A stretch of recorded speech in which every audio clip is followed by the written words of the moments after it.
सुखदेव जी कहते हैं राजन परीक्षित, आइए अब चंद्रवंश की ओर चलते हैं। सूर्य वंश में तो हमने तुम्हें कथा सुनाई, अब चलती है थोड़ी चंद्रवंश की ओर।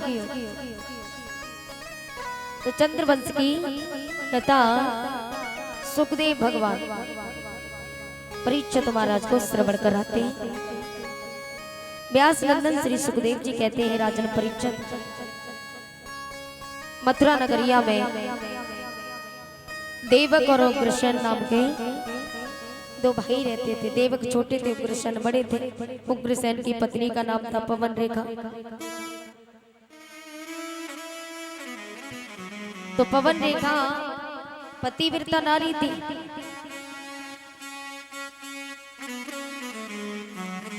एक दिन पवन रेखा महाराज उग्रसेन से कहती है कि पिया आज हम घूमने के लिए जाना चाहते हैं,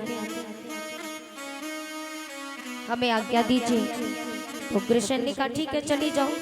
सखियों को साथ में लेकर के रानी पवन रेखा वन में रथ पर सवार होकर के और घूमने के लिए चली।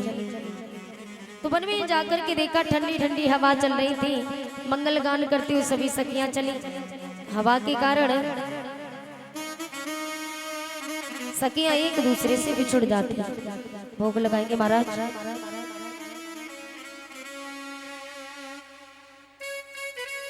तुदीयं वस्तु गोविंदा तुभ्यमेव समर्पये घृणा शंभु को भूत्वा प्रसीदा परमेश्वर।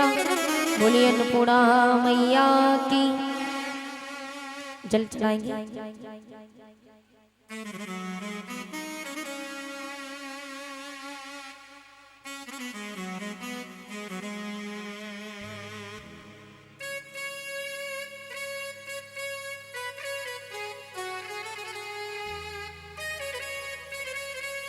एकाचमनियं जलम समर्पयामि। बोलिए गोविंद भगवान की, ठाकुर जी महाराज की।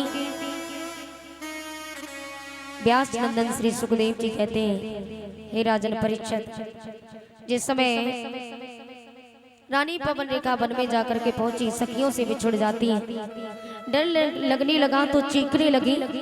बचाओ बचाओ का शब्द सुन करके दुर्मलिक नाम का राक्षस महाराज उग्रसेन का रूप धारण करके रानी पवन रेखा के सामने आया और कहा प्रिय तुम चिंता न करो, अब हम आ चुके हैं। आइए इस जंगल में हमारे तुम्हारे सिवा कोई नहीं, आनंद लेते हैं। झाड़ियों के बीचा बीच में राक्षस रानी पवन रेखा को ले गया और उसके साथ में शारीरिक संबंध बनाया। संबंध बनाने के बाद अपने रूप में आया। रानी पवन रेखा जोर जोर से चीखने लगी, दुष्ट नीच पापी, तूने मेरे पति का रूप धारण करके मेरे पतिव्रत धर्म को नष्ट किया है। मेरे अंदर वो ज्वाला नहीं, अन्यथा मैं तुझे जला करके भस्म कर देती। राक्षस कहने लगा चिंता न करो, तुम्हारी गोद सुनी थी तो हमने तो तुम्हारी गोद भर दी है।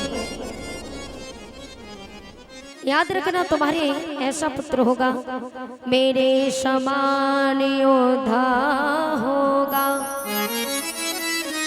यदि तुम्हारे पुत्र भी होगा तो कैसा होगा? मेरे समान योद्धा होगा,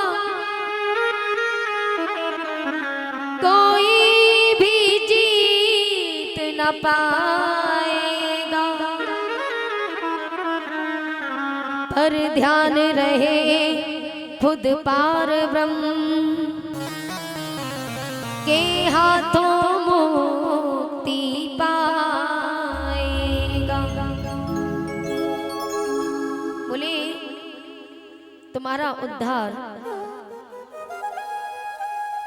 तुम्हारा जो पुत्र होगा जीवन में उसे कोई हराने वाला नहीं होगा और उसका उद्धार पार ब्रह्म परमात्मा के हाथों से होगा। राक्षस चला गया। रानी पवन रेखा वापस घर लौट करके आई। धीरे धीरे समय व्यतीत होता गया। 9 मास पर पूर्ण होने के लिए आए और 9 महीने व्यतीत होने के बाद रानी पवन रेखा के गर्भ से पुत्र का जन्म होता है।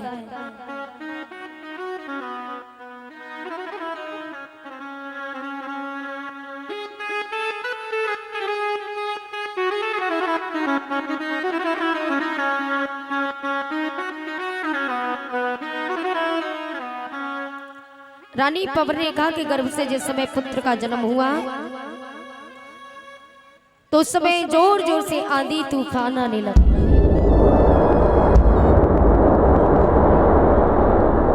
आकाश में बिजली कड़कने लगी,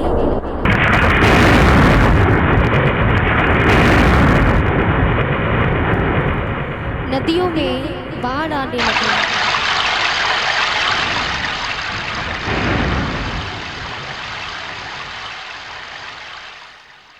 ऐसी घोर अवस्था में कंस का जन्म हुआ। प्रकृति भी जिसको देख करके घबराने लगी, कांपने लगी। ऐसे राक्षस का जन्म हुआ।